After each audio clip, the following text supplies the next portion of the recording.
Yeah, and honestly, I think it's this Weaver pick that really forced this situation where now it's most likely going to be a Oh, Costa Bile Monkey King, and they picked Necro. Is hmm. this going to be a counter pick for the safe lane Monkey? That's going to be the lane to look out for in this game. If there could be a lot of pressure coming out on him, then maybe that's the solution to them honestly getting, I think, again, outdrafted a little bit here because Chen is going to cause damage problems for your heroes where if they are able to survive through a Finger of Death or through one of these Nature's Wraths plowing through, then you are going to very quickly run out of damage on a lot of the Arkosh heroes naturally. And even though you are picking Rubik Chen of all heroes versus what is presumably going to be a safe lane Weaver, if Weaver does start to ball out of control, I think we could definitely see Pale Horse try to run the 1v9. I mean, we saw in his Luna game, he was incredibly farmed.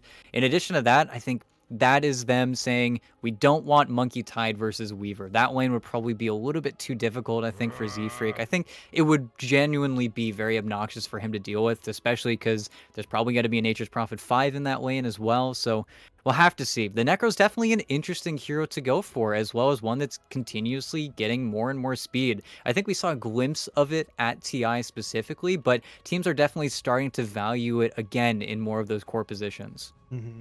And it does help them out a little bit more with that sort of lack of control issue that we were talking about. Of course, it's almost exclusively sort of concentrated in that ult, but you are going to have the ability to potentially just lock somebody down. Of course, with the Chen on the other side, there is some potential for shenanigans there. If you go for that sort of scythe play, the Chen could sort of heal to the point where it may not quite kill, but you still have that setup to work with, if nothing else, and the Necro should be far more durable than really any of the other heroes they were looking at as cores in this sort of current draft. When you see again Kunkaban, it's just Mm-hmm. exactly what they need. They need one of those multi-tool mid heroes where he's able to just make things happen, and it's just for Zoomers. They always know what they don't want to play against. It's just the experience I think from all of the games of Dota they've played because they've been grinding. When they weren't didn't make it to TI, they were all just firing on all cylinders, playing plebs day in day out. And I mean, to be honest, that's what you want from a team, right? But the second they realize we came up a little bit short, you just sort of put your nose back to the grindstone and start playing it out. And the last time we saw them in the previous Pro Series, to be honest, they end up finishing. It was somewhere in the middle. I think it was like what, fifth, sixth ish range, something along those lines. So not a massive triumph, but they keep most of the same sort of nucleus of players. You bring Costabile in instead of Envy, so yeah, they've been working quite hard in the off season or during TI. I guess technically it's the off season for them because they didn't get to go, but they want to prove something. Come out, get a good start, get a 2-0 sweep at Arkosh's expense, and just really get yourself to the top early and try and stay there throughout the entirety of this. But that is maybe getting a little bit ahead of ourselves here. They've drafted well, but you do still have maybe an ace up your sleeve if you're Arkosh. They are going to have the last pick in this draft, so see what it is they can come up with. They close out the bans, though, with the removal of the Death Prophet. Now, it'd be really funny if they just pick Void Spirit again here, but I feel like they're not going to go for that hero this time around. I think, again, they just want some hero that's going to go in. Something that they aren't really the best at right now is killing that Roche. They pick TA, that'd be super Oh, annoying. Okay, that's also super annoying. well, Well, I I'm not even playing in this game, but anytime I see a Tinker, just my brain goes to a not great place. But well, if you're for Zoomers, they gotta like what they're gonna be able to get out of him. Obviously, that Tinker, even with the sort of changes to his kit, does still need a little bit of time to build himself up. But we have seen what happens when the Tinker sort of gets to that full power spike, just how incredibly annoying he can be and how much damage he can deal as Arkosh respond with the Alchemist pickup. So that Weaver is getting moved around a little bit. okay. Monkeys NP, Okay. Safe Lane Alchemist. This is different, if anything. I mean, you are going to have the Necro versus Tinker. I don't think Necro does. I think that's more or less a 50-50 matchup, but it's interesting that they do decide to go for the draw in that lane now. But man, every single finger every single time this spell is up for them. It is so important because now that is their button. It is Scythe Finger. If you can get a kill every single time with those abilities, that is how you make plays happen across the map. It is going to be a very similar game where you are very reliant in the pressure coming out from Monkey's hero, but you now have him on NP. You are going to just be pushing in the lanes, constantly shoving, looking for your opponents to make a mistake. And I think they shift him over again because you do want the Nature's Prophet to naturally lane versus the Monkey, just because it is going to make him a little bit more pressed whenever he wants to use that Primal Spring. But this is an interesting direction to go in. And Alchemist, I mean, it's an Alk. It's hard to value because you don't really get to see too many Alks nowadays. But even laning versus the Tide Hunter, I mean, Tide is a hero not known for his fantastic armor, so I can only imagine he's going to do pretty well in that lane. And man, they've completely ignored the first half of this draft to switch things up with this Alchemist. And I mean, that's what we were sort of talking about a little bit. The fact that for a lot of the draft, it looked like maybe Four Zoomers had gotten one over their opponents. I'm not going to say the Alchemist really swings it Arkosh's way, but it suddenly changes the dynamic. We're not looking at a Weaver 1. We're not looking at the Nature's Prophet potentially being pushed into a supporting role. So is that better for Arkosh? Well, the results will sort of speak for themselves, but you have forced your opponents into maybe a bit of a different mindset coming into the game, and the mental aspect always has to count for something, right? Yeah, and at least you're trying to throw your opponents. Of course, you're not throwing Moo off. Moo's just playing Tide Hunter. He's going to play Tide Hunter hell or high water, but you're maybe going to get a little bit more out of your off lane now, and that's where if Costa Belay does significantly slow down, it's one of those heroes where you aren't that extreme hard farmer. You get one item and then you start to make plays around the map. It's usually just get phase echo, and then suddenly the game becomes more about taking farm away from your enemies than really accelerating yourself. And I think to that degree of what is Costa Belay going to be able to do whenever Pale Horse put his nose to the grindstone and then just starts hitting creeps? Are we going to see the Monkey versus Alk, chasing each other around? I feel like we have to see something like that coming from Four Zoomers. A little bit of early maneuvering here. We saw smokes come out from both sides, but it's Gremlo and Costabile sort of duking it out here in that middle lane first, and the Weaver's going to get the advantage damage-wise, but they're able to take down one of those treants. It's 8 gold, so, I mean, it's gold, but that is a fake last hit if ever I saw one. But neither side's really looking to get all that aggressive. I think, especially if you're Arkosh, if Pale Horse wanted to fight, you would have to sort of maybe start thinking about a point in the Unstable Concoction to actually stun up and get the kill, and as nice as that would be, that would make the laning stage a little bit not ideal in the first minute or so. So as much as they would like a fight, unless it literally just falls into their laps, I don't think they're going to be pushing too hard for it. But we do see both teams getting real close to the rune here. Four Zoomer's not going to go for it. Nice stun, though, from Crow, connecting onto 2. Husky dropped low. But again, yeah, Pale Horse didn't want the Unstable Concoction, and the Acid Spray does not stun, because why the hell would it? But Husky's going to take some damage. He'll be okay overall, and we'll settle into the into the laning stage. But Gremlo just sort of trolling about in the jungle, trying to see if he can get some extra damage in. I think he spotted out the Monkey, but bopping the Shikuchi there, I don't think that would even get him into actual range. So not really going to be worth it. Just making his way up to the lane. But he did push Husky back, so he either has to take a long walk or commit his TP early. He'll do the latter. And hey, 4 bounty runes. And if anything, it's a little bit funky now because if you look at their lane swaps, they actually hid the fact that Costa Belay was eventually going to go top. So right now, it's a safe lane Monkey versus a safe lane Alk, and this heavily favors Four Zoomers. They got pretty much exactly what they want because right now they're going to heavily win these core matchups. I mean, you have a Tide versus a Nature's. There's really nothing that Monkeys can do unless they do go for that rotation.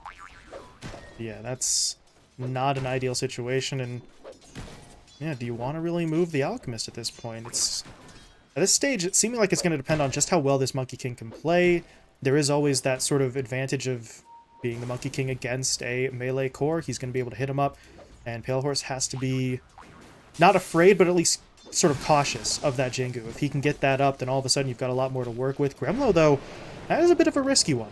Pushes through the Shikuchi. I don't know if he's aware that the Sentry Ward is there, but if he drops low enough, a Boundless Strike can sort of do him in. There's the Boundless Strike, but Costabile is actually the one who's dropping pretty low here, but again, there's no stun from Pale Horse. It's really just Gremlo doing everything he can to harass. So in terms of actual kill potential, they're not going to be able to do too much unless Costabile makes a massive mistake. Yeah, and yet again, Husky just gets, honestly, one of the best creeps he could possibly get. It's almost dead, but forcing all of these spells coming in from Gremlo to just be on the Harpy, I think Husky's going to be really happy with that, and that's why I think Oh, Crow's up they brought here, Crow, and they yeah. don't know about them. Good stun to start it off. Costabile dropped low. Gremlo's going to throw out the Swarm. Beetle did not connect. Costabile, though, didn't have Jingu, so that Boundless really doesn't do much, and he's going to be taken down. Oh, no, he's not. The Mischief. Okay. Dodged one attack. Gremlo says, no, no, no, you are not getting away with that. Does take the tower shot afterwards, but he will secure the kill, and Arkosh get first blood, so... Oh, there's your solution. They have to bring Crow over, but I think at this point you feel relatively confident that Monkeys is going to be able to sort of maintain enough separation to be fine by himself for a while, and the extra support works out.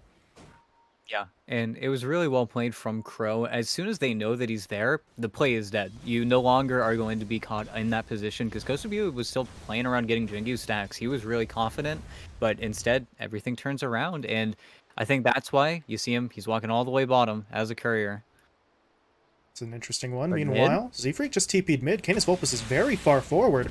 They're going to get the telekinesis, pulling him back into the tower, tries to heal up there with the Death Pulse, but that's not going to be enough. Good rotation from Zfreak. That looked initially like Gunnar was just trying to sort of back off, but with the Necro going that far under the tower, they felt they had an opportunity. I don't think it's going to, help Gunnar too much, as now that felt a little greedy. Wanted to get the bounty rune. If he could refill the bottle, sure, you can stay in the lane for a bit, but runs directly into Crow and Gremlo, and they do take him down. Yeah, definitely greedy from Gunner. He could have just walked back to base and then not missed too much in terms of the lane, but even Z-Freak rotated out really early, so there was no real intent for Zoomer sticking around there, so I mean, they got him caught off, and I think that's a big part of Arkosh's game plan here. If you can shut down Gunner, you already see how much vision they've previously placed on these runes. The game really is going to be slow down this Tinker as much as you can and try to take away the stacks, try to play in his jungle, where, I mean, for Zoomers, they have the exact opposite strat. They are going to be wanting to run at this Alchemist as much as you can. It's really going to be an interesting game of cat and mouse. Yeah, conflicting styles, which, let's be honest, is kind of one of the more exciting things. It's always interesting when both teams are playing the same way, because then you get to see who plays it better, but always nice to see different sort of goals. As Pale Horse, well, he sees Husky there. I don't really know how much he has to be afraid of. Crow's right next to him, and you do have... No, you do not have, because Gremlo just TP'd himself down bot, trying to help out Monkeys Forever, who got jumped in on, but not going to be able to get there in time, and honestly, it's a level... Well, 3 now, but level 2 at the time Weaver, so there wasn't a whole lot he was going to be able to do anyway, as the score gets tied up 2-2, and the Monkey King's rotation down bot is, for now at least, working out pretty well. Yeah, and it's interesting that they decide as soon as the line makes a home in the top lane that he knows that that is the important hero that's going to be shutting him down. So even though this isn't the most ideal lane setup for him, with the pressure coming in from Crow, I think Kosubile made a really wise decision coming in towards bottom. And Monkeys is looking for the block, though. Yeah, got it off 8 a lot of momentarily with the damage. Sprout. Stabile, he has no healing, so he's just going to throw out the Boundless Gremlo, though he's still chasing, and he might just get it. 1 or 2 attacks. Nope, Stabile jumping onto the tree, hops back down in time, and that is some fancy footwork from the Monkey King. Gremlo had a legitimate chance of picking up that kill, but not able to do it, and at that point the Monkeys Forever, excuse me, Nature's Prophet, didn't have any sort of TP to get any further ahead, so Stabile lives. He'll heal himself up, I believe, with the salve from his buddy, but Gremlo's still sort of playing in between here. He's behind Costabile, but Z-Freak would presumably be in an area to help out if this did turn into a fight, but Gremlo's just continuously looking for the harassment. Yeah, they're just going to chill out here. They don't want to make any too crazy plays, as well as the Rubik isn't the best hero at really helping Kostopili get on top of anyone. I mean, the Fade Bolt is there on the creeps to try and make them do a little bit less damage, but that's where Monkeys can finally just pull the lane back, get a ton of denies. There's really no hero can go up against him except for the Tide, and that's why I thought it was a little bit interesting that they rotated out so early, but we'll see if they're the winners here, because Crow has also made his way back bottom, and Kosubili is going to be pained to see that. And out on the tree right now, going for the pings. They want to try for Gremlo. Did just use the Shikuchi. It's coming back up in a few seconds, but oh, that is actually a very unfortunate sprout. Gremlo, I mean, the Shikuchi was coming back up. He had the mana for it, so he could have tried for it, but he's sort of locked in by his teammate, and Gremlo does get taken down. It's Z-Freak who gets the kill, so that doesn't go directly to the Monkey King, but now the Rubik's trying to make a rotation. Unfortunately for him, this whole thing's been scouted out. That ward completely detecting Z-Freak's maneuver, so Canis Vulpes is not going to get taken by surprise there. Yeah, and that's where Crow, he's been doing a lot of rotations in and around the mid lane, trying to play on top of these camps as much as he can, but at the end of the day, Gunnar is still farming, albeit at a slower rate than Canis Vulpes, but I'm still waiting to see them really start to get aggressive on this Tinker, because once he gets Blink, it is going to need to be a blown Nature's Wrath. You need to get aggressive somehow, but I like this. Take the towers away early. Do what you can while you can. And this is one of the things we talked about with that Nature's Prophet, giving them the mobility but also the pushing power as they do take the tier 1, but that is going to be the trade-off. Costabile and Z-Freak see Monkeys Forever is mid, Gremlo's by himself, so they move in for a relatively quick and easy kill, but your support Weaver going down for that tier 1 tower, you're going to be okay with that. Now Monkeys, he is stealing farm away in that south side jungle. Yeah, and it's the south side jungle that is still very hard for Zoomers to contest with. Even Moo, you see him holding a point in case he wants to sculpt the Ravage, because he really doesn't want to at this point. And that's where the game of defense really is going to begin, because Arkosh, they are biding their time in their supports. Once they hit level 6 on the line, again, that is their button. That is what is going to breach them onto a lot of these kills. And I think really this Ancient stack is going to be where we might see one of the big early fights. In the meantime, Amu, I mean, we saw him sort of switch out of what looked like a relatively favorable lane before, but he's just been playing so well down here. Farming rate is pretty high, but now Pale Horse, he made his way top, but Z-Freak had sort of scouted that out, and honestly, the Alk didn't want any sort of fight to begin with. He's just up there to try and soak up some last hits for himself, so Moo is really not going to be pressured to any significant extent. We do see some pressure here in that jungle, though. Canis Vulpes makes his way in, and now they will get the confirmed sight on that stack. Yeah, he's going to actually just try and take some of it away right this very second, and the timing is horrible. Canis Vulpes pushes in just as Gunnar was sort of TPing away. His teammates are going to try to push over here to save what remains, but the Necro got the vision. He was able to steal one or two of those away, but now can he actually get out? Costabile, though, taken down in the bottom lane. Pretty much the mirror of what we saw in that previous fight down here. It was Gremlo who was alone, so they push in. This time they realize Costabile is by himself, so Gremlo and Monkeys push in, and they find the kill, and still wondering if they're going to be able to get onto this stack, but it looks like Gunnar's prioritizing it a little bit more now. Yeah, and they do defend the stack, but it's good vision from Arkosh to scout it out, and Canis Vulpes, if his eyes are closed, maybe you get him there, but he just simply walks away, and that's something where Gunnar being on the Tinker as opposed to a hero like the Void Spirit we saw in the previous game, you're not having that active hero to just simply go, and I think that's something that both teams are really lacking here, and until Moo gets something like a Blink Dagger, it is going to feel a little bit harder for them to get into these engagements, and I think that's where they gotta find some sort of hero combo to actually get this going, because they're kind of just dying across the map. They're playing a little bit sloppier than they were in that first game. Yeah, and Pale Horse able to pick up the kill there. Good stun to start that off from the Lion. Actually threw the stun out from the high ground through the camp onto the low ground to set that one up. And now speaking of setups, Pale Horse in some trouble. Ravage comes out. Wukong's command deployed as well. They're really giving this all they've got. The Boundless Strike even deployed. And they get it. Yeah, it cost them a lot, but that's a big kill into potentially a tower push here, especially with Gunnar making his way up as well. But ooh, Necro, he was TPing.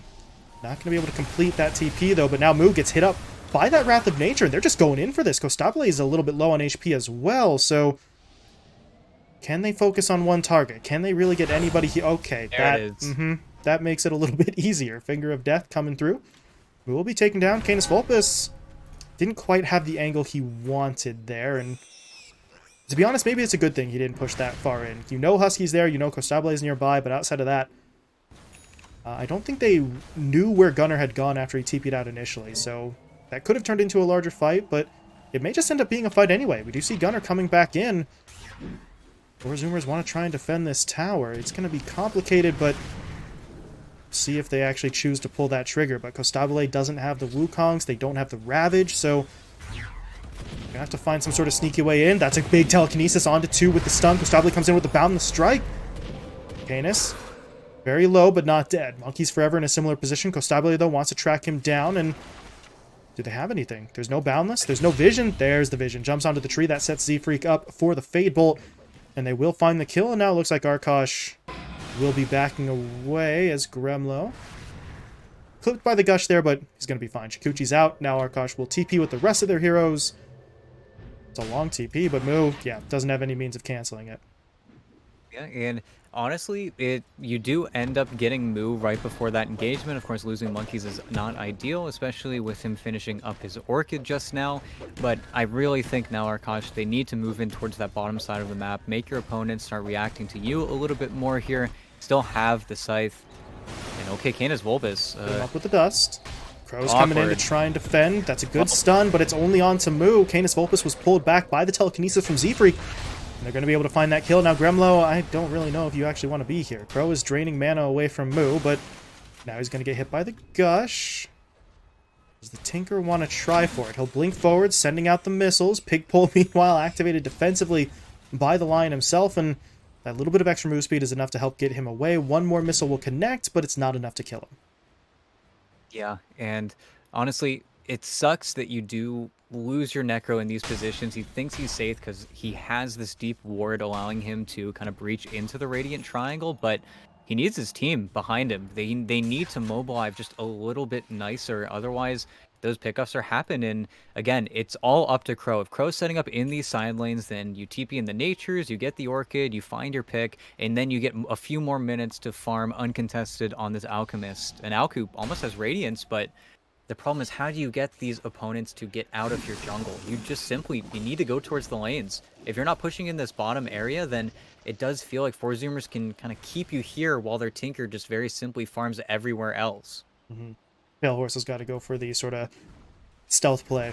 Just farm wherever your opponents aren't. It's not ideal. You would like to sort of stake your claim to an area and then just say, this is my land, but Zoomers have been so good right now of just moving into that north side, but that leaves the south side open. Pale Horse is going to take advantage of that, and, well, Gunner, he is coming along quite nicely, but this is not exactly a elk hunting sort of scenario for that Tinker just yet, so will the Alk will be safe to farm. Gremlo, though, not so safe here. He is trying to get away. The Shikuchi, at least for now, is going to get him out, but Crow's been spotted. That Wukong's command comes out into the Boundless Strike. They're looking for the quick kill onto the Lion. Not able to get it just yet, and actually not going to be able to really get it at all. Costabile, though, wants to keep going, and okay.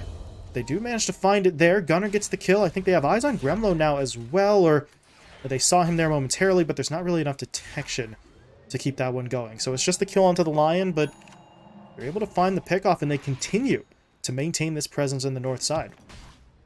Yeah, and unfortunately, the problem right now is that even though Pale Horse did just finish off the Radiance, you already got the other objectives because you have a Nature's Prophet on your team. Until he gets Blink BKB, the start to these fights, it's still going to be coming from Crow, and they need to find a way to really level up this Lion, because it feels like him and the Necro are the ones who can make plays on Arkosh. Everyone else is a little bit of an accessory to the team that's providing damage, it's providing maybe a little bit of anti-armor in the Weaver, but aside from that, you need to get something tangible. You got to get some results here, and again, it goes back to bottom. Gunner's going to be level 12 soon, though, and once you get that second point in rearm, those really prolonged fights, they're just going to favor Zoomers so heavily.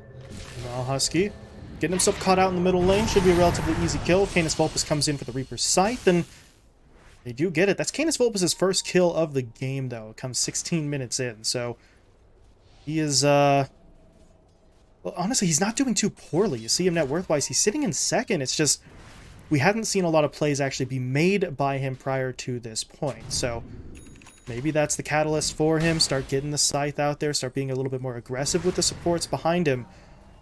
But right now, maybe now's not the time for aggression. There's about 2 or 3 heroes nearby, and he doesn't have too much backup. They're going to jump in onto him with the Gush. Gunner pushing forward with the missile as well as the laser, but Canis Vulpus not dead yet, but yeah, he's not able to get away from that. The telekinesis pulls him back up onto the high ground, and Gunner will burst through with the magic damage.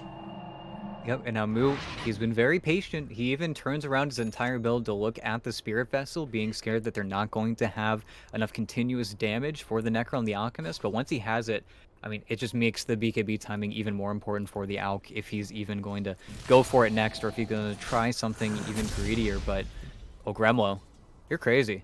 Is he really? Oh, boy. Well, time lapse pulls it back. That's... I mean, he gets out, but that's very risky for not a whole lot of potential reward, but whatever. He lives. Time-lapse is not the longest cooldown in the world, and that does create a bit of a distraction. It allows for maybe a bit more of a group up down bot.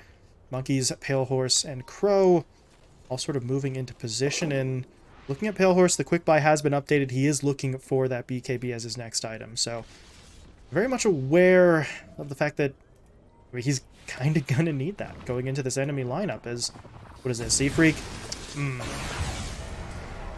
Absolutely baited there. Crow just pulls him in, and Crow's the one to get the kill as well with the Finger of Death himself. So if you're Z Freak, I don't know, you don't quite have the benefit of seeing the entirety of the map like we do, but 1v1 against a line, I'm not really sure if that was something you were going to win either way, and it all turned out to be just perfect bait.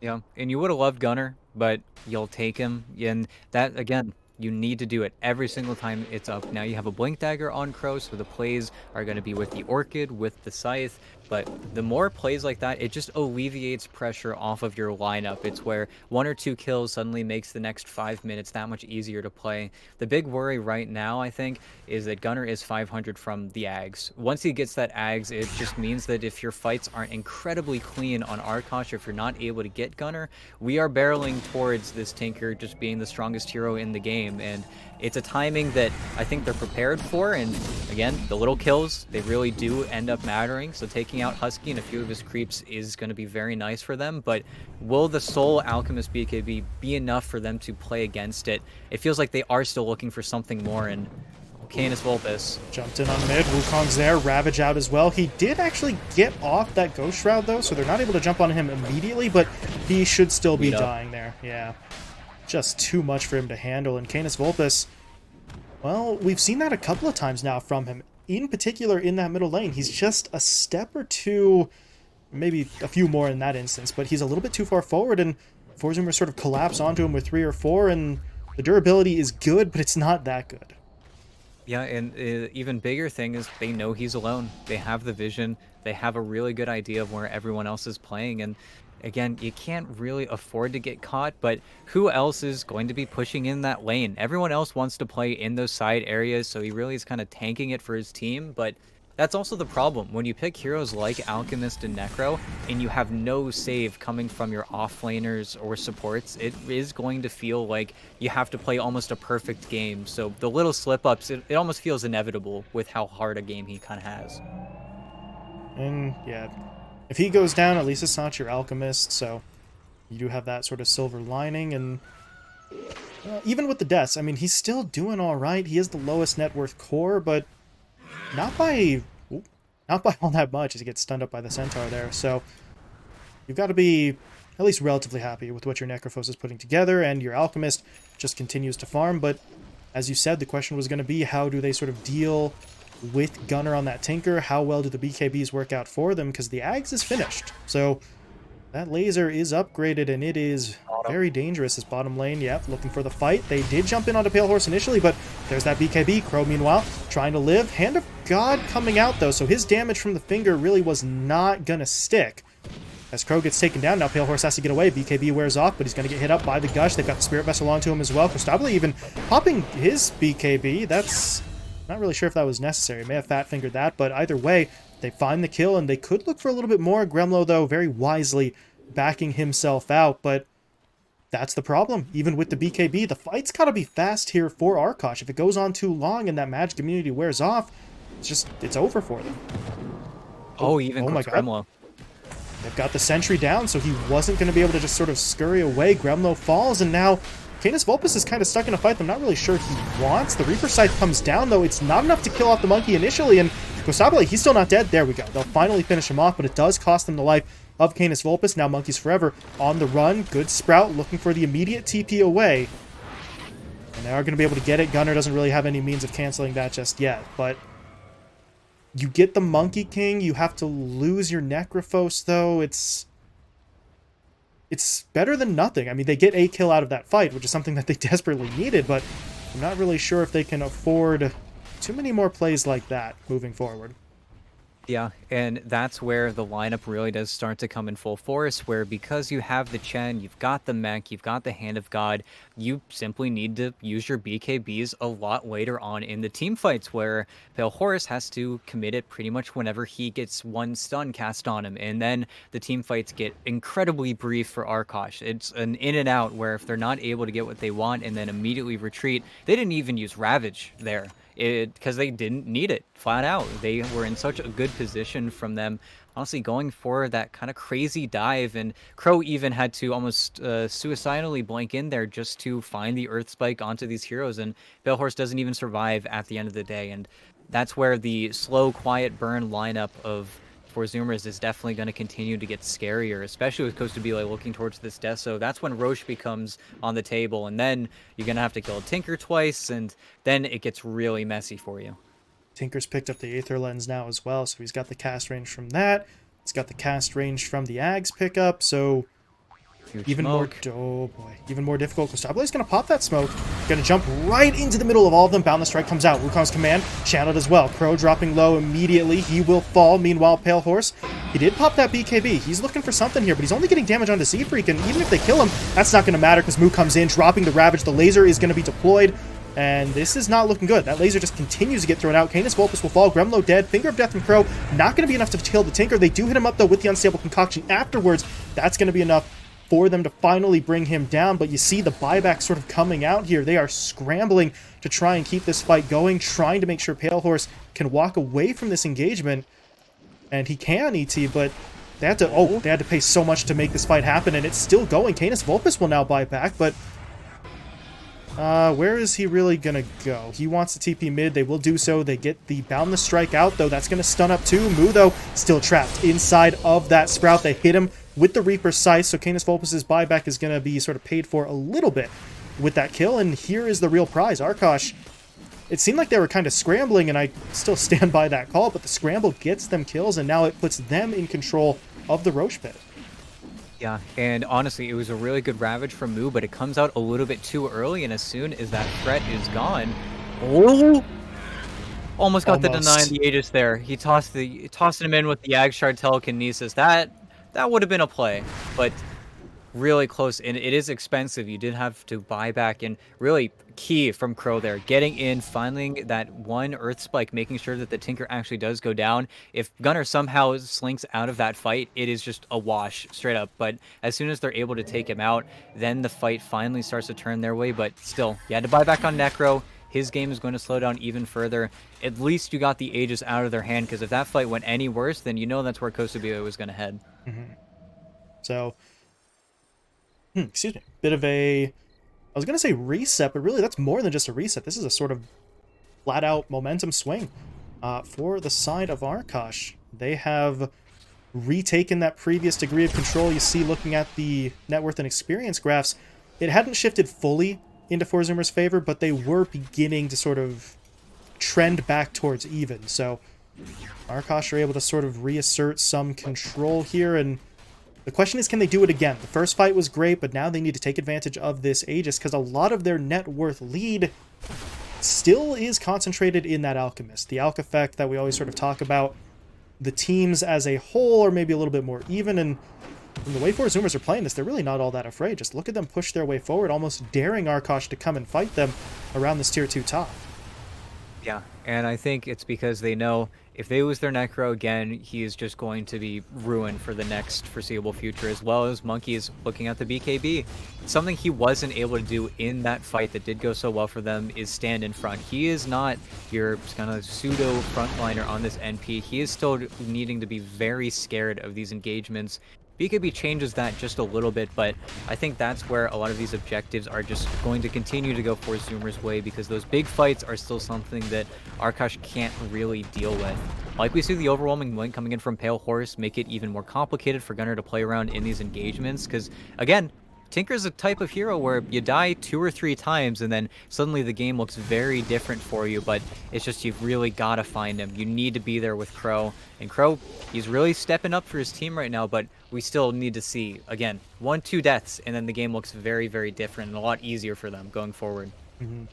I want to get your opinion on this as well. The Monkey King, maybe shifting things up a little bit. Mentioned earlier on, he was picking up the hammer, maybe looking for the Desolator. He instead turns the hammer into the Maelstrom and queues up the Scotty. So, you know, damage-wise, sure, maybe that gives him a little bit less to sort of work with, but it feels like he just has more utility to deal with those opposing cores, switching it up to this build.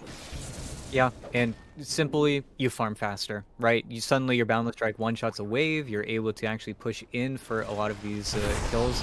And I think with the way that that Roche fight went, if you have a Deso there after the fight happens, then you kill Roche. This is definitely saying that, okay, Roche isn't on the table, that's not going to be an objective I'm thinking about. If he gets this Scotty, it is going to be really hard for the Alchemist, and that's where ring placement, if they can actually hold anyone down, it's going to feel like, again, the team fight is still far superior on the 4-Zoomer side, and I think that's what the build is really a testament to.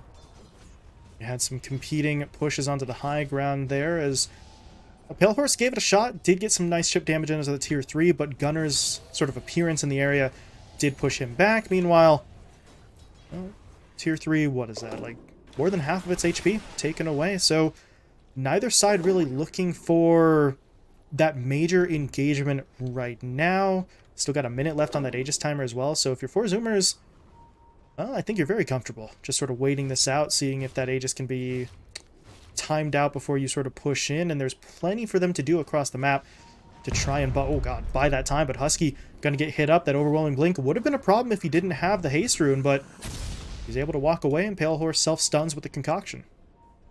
Yeah, and just trying to take away the high ground. Hopefully they get another sentry down here. Crow's got one. It's very obvious what they're doing. There's no real surprise here because Wheeler loses his courier, but again, it is constantly going to be Arkosh looking for the good fight or the pickoff, and 4-Zoomers are always playing the there's real the estate Ravage! game. Out onto Canis Vulpus. They're going to hit him up with the Telekinesis. Wukong's command coming out as well, but the Ghost Shroud will be there, so he's not dead yet. Crow coming in, dropping the stun, only on the move, but they don't have the chase. Canis Vulpus, he's walking away. Now here comes Pale Horse into the fight, stunning up 2 with the concoction. He's going to hack away at Husky. They'll take him down first. But Pale Horse, though, got to back off now. Hit up by that Spirit Vessel. Doesn't want to stick around. Monkeys, meanwhile, looking for the pickoffs on the backside. He is going to be able to take Z-Freak down, and this is getting a little bit too spread out for 4-Zoomers. Costabile, though, going to be able to find a kill, but it comes at a cost. No, it doesn't. Moo. Hit up by that... Okay, well, he does still die, but he's not going to die to the scythe itself. Meanwhile, Gunner is looking for the kill. A little bit more damage. If he could blink his way forward, he's got it. One more laser comes in. Canis Vulpus will fall. And it looks like, in spite of the messy nature of that fight, you are still going to be able to take a bit of an advantage on that 4-Zoomer side. They did have to spend a buyback there on the Chen, but the buyback into the Hand of God allowed them to sort of power their way through the back end of the fight. Yeah, and simply they ran out of damage. I think Costabile and Moo definitely rushed their ultimates a little bit there. They were really throwing everything at Canis Vulpus, who did everything he could to possibly survive, but that's where they really got carried, I think, by both Z-Freak and Gunner. They were able to find the Lion, they were able to find the Weaver, they chased down everyone, and the biggest problem is that they got control of the hill. And once you get this hill, there is no fighting around it for the Dire side. If Dire cannot ever reclaim this area, it's just simple. You cannot play there. And I think that's where even hesitantly going to the low ground there on Canis Vulpus is just a little bit too much. And even though he doesn't die immediately, it still is just the cleanup crew. And you didn't lose the Monkey King at the end of the day. Even though he didn't have BKB, he didn't have Ring. There was just no re-engagement. They ran out of ran out of gas in the tank for the Arkosh side. Yeah. Just need... we need to see, honestly, only a little bit more from them to really sort of pull that one out. Especially once Pale Horse sort of jumped in, that was perfect. Overwhelming Blink on to 3, the Concoction hit 2, so... his initiation was really everything you wanted it to be as Grimlow. Oh boy. Yeah, Shikuchi is really not going to get it done for him at this point as he is still run down. Z-Freak gets the kill, and yeah, this Weaver really not having a whole lot of fun. This is kind of what Grimlow, knew was going to happen when he got sort of put onto that Weaver in a supporting role, but you don't really have that degree of Well, sustainability. Oh, monkeys. Caught out in the bottom lane. Gunner and Moo jump in. They do have to use the Ravage, but you take that Nature's Prophet down. You stop the split push. You save your Rax, and he's dead for a pretty substantial amount of time. yeah, and I think has buyback, but did buy out for the Hyperstone just to try and get that pressure going even further. But it's also just the fact that this is a really good Tinker game. He's got the Shivas. He's going to be so obnoxious. Once he gets the BKB, then he's all but immune to any threat on the Arkosh side. And I think that's where the game of hunting this Tinker is really going to end. It's going to become, if we can actually find pickoffs early on these supports. Otherwise, I do think this Gunner is going to be a monster. And Found this on the Necro.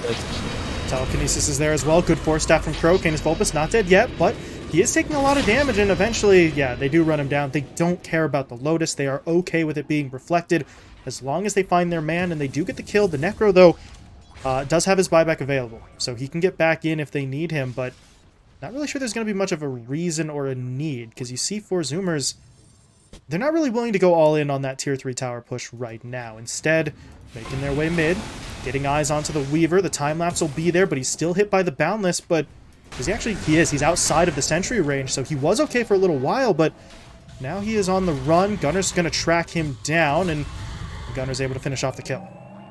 It's tough being a bug. It's tough. He dies just trying to get, again, that high ground that we were talking about earlier. He goes for the D ward, and then they immediately run him down.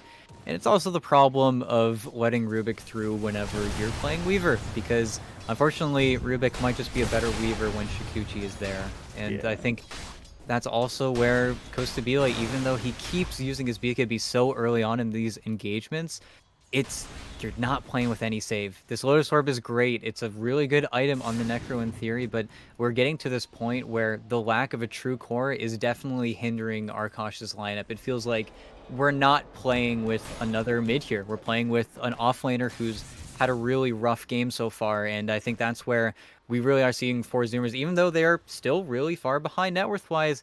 It's the Alk effect. It is really, you think, a dead even game, but they just have so much more useful heroes when these team fights are actually breaking out. Yeah, it's just too much for them to handle in a lot of situations, which is unfortunate, because Arkosh, you look at this lineup and you see potential moves that they could make, right? But they've never been able to really come at their opponents with their full strength in one go. We've seen Pale Horse sort of come in later. We've seen the Necro show up late. We've seen Monkeys sort of be dead for some of these engagements as well. So in theory, if they can get everyone together and on the same page, then maybe they can do a little bit more. But without that sort of coordination, it just feels like the team fight from their opponents is so obnoxiously hard to deal with. And now, and they got the Ogre as well, throwing out a little bit of that ice armor. So this really just isn't a fight that you want to take right now. And you see the split push play coming out instead. Monkeys and Pale Horse are really just going to try and go for the racks here. And Gunner is the only one in position right now. You do see Moo TPing in, though, so there's going to be the Ravage. They actually threw it down. BKBs don't come out in time. Gremlo's already dead, and Pale Horse, he's getting completely locked down. The telekinesis prevents him from getting the BKB off. He does eventually pop it, but it's already too late. The magic immunity does not defend against the damage. And that should not have happened. Pale Horse just caught by surprise. Yeah, I'm really surprised he didn't pop his BKB as soon as his teammate got grabbed there, but I think just the Chainstun in, they did a really good job of hiding their hand on the 4 Zoomer side. There was really no way for them to know. They even placed the ward and just playing footsie with the Shivas, it looked like. Problem now, 2 heroes dead, you don't have BKB on the Alk. Even if he did buy back, they know that he'd have to pop this refresher, which he picked up, and I was thinking about the refresher, why he has that going for him. Without an Abyssal Blade, it feels like this is another item that's just gold in the tank, but unfortunately, there's your Roche. Probably going to give it over to, Costabile. Just give someone the ability to hit these towers, and that's something that for Zoomers, honestly, isn't very good at. Hitting these buildings is not something that they've been very easy at rolling, but unfortunately, very farmed Monkey King will get the job done regardless. 25 as well, so he's got the big ring. Hasn't actually taken it yet, but you kind of got to assume that's what he's going to pick up. Yeah, okay. Very rarely do we see the Monkey King ever really think about the other talent there at 25. So yeah, he's got 2 lives. Meanwhile, the Shard went over to the Tide. So the Anchor Smash affects buildings, that's going to potentially help a little bit more in terms of that pushing power too. So they will push their way forward. Timing's a little bit of a concern here, though. The Alchemist did just come back up, and you look, Gremlo's out of the base, Monkeys Forever is out of the base, so Zabale's just going to continue to push forward. He's got 2 lives, just going to dare somebody to come stop him, and what can they do? Pale Horse will blink forward. There's the Unstable Concoction stun onto Kosabale. They hit him with the Fey Grenade as well, which is on the Lion now because of that change in 7.30E. Doesn't really apply your attack damage anymore, so Not as good. Yeah. Not as good. It's an annoyance as opposed to before where it was just a way to destroy lives. But ranged racks will be taken. Kostabile able to get it, just holding his ground here. Gunner, meanwhile, does pick off Gremlo, and now, with Gremlo dead, they're going to look to push. They've got Canis Vulpus completely locked down, and yeah, that wasn't going to go so well. Lotus Orb doesn't get used on himself. Even if it did, I don't think it would have been enough to matter, and he's dead with no buyback for 70 seconds, so Arkosh are not in a great spot. The good news for them, though, there's nothing else here for their opponents to really push for. There's tier 2s in both of the other lanes, so unless they were suddenly feeling like pushing a tier 4, which is kind of out of the question, 4 Zoomers are forced to back away, but now that lead that admittedly was very much Alk-focused, but was still in their hands, has now really been taken away. It's tied up.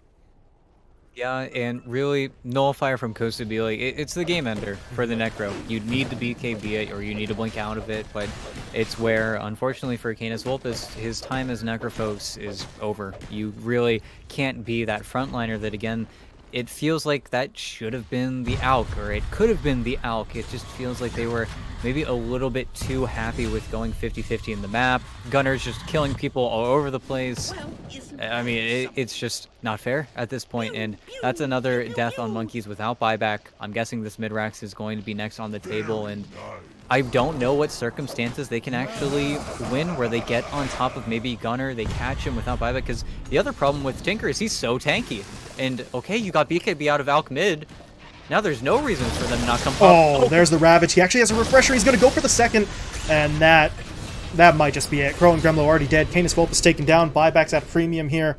And, well, it's Pale Horse and Crow. We'll see what they can do. They haven't tapped out just yet, but this feels nearly impossible. They're going to need some sort of miracle. They try to get themselves around the back of their opponents, and well, Gunner's there to really just shut that down. Pale Horse is going to get hit up. They hit him up with a telekinesis into a stolen... Oh, man. Stolen Earth Spike. They'll take Pale Horse down. He has no buyback, and that may very well be the end of it. Yep. Yeah. Just call it. Get out of here. GG called. They're going to look for Crow for one last kill, so a little bit of stat padding there at the end of it, but they do manage to slip that kill in, and for Zoomers... a bit of a maybe longer timetable this time compared to game number 1, but the end results are still the same. They just really take over in pretty much the entirety of the second half of that match. Yeah, and again, you look at Gunner, you have that one death early on, you have that second death where the game looks like maybe Arkosh can actually do something. Like they can actually get another kill on him, try to snowball it. It felt like after that Roche, that was their timing to try and press the issue, but unfortunately, they were ready for Zoom. They got the Ags, they got the BKB, they got pretty much every single item timing that they wanted to quell any danger coming out from the Arkosh side. And then, unfortunately, they were always looking for those scrappy fights, those really easy pickoffs, and Four Zoomers are too good. They will not give you those holes. They will not give away their positioning. And it felt like for the second game, they had this just iron tight grip on the Dire jungle that they never gave up ever. It always felt like if you were ever going to venture in there, and there was a large period of this game where Arkosh had really good wards, really good vision, they weren't able to find those key targets to actually get control of their map back. Everything was just getting pushed into the Alchemist, and unfortunately, Alk's a really interesting hero, but he's not one of the greats right now, and he just wasn't able to 1v9. Yeah, and unfortunately for Arkosh, it turned into a scenario where he had to. You needed to call upon him because the rest of the lineup dropped off. Monkeys...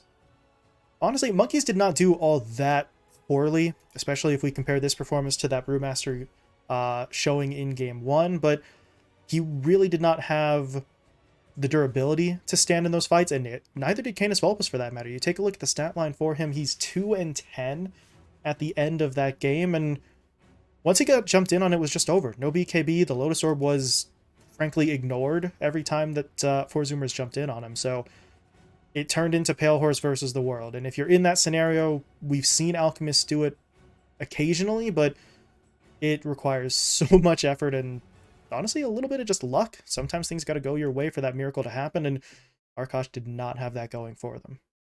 Yeah, and if anything, I mean, Four Zoomers are looking rock solid. Two incredibly stable drafts, two very similar drafts, similar in ideas, but still, you got to be scared going versus this team because, again, no holes in their draft, no holes in their ideas. They were just pretty much immune to anything that their opponents tried.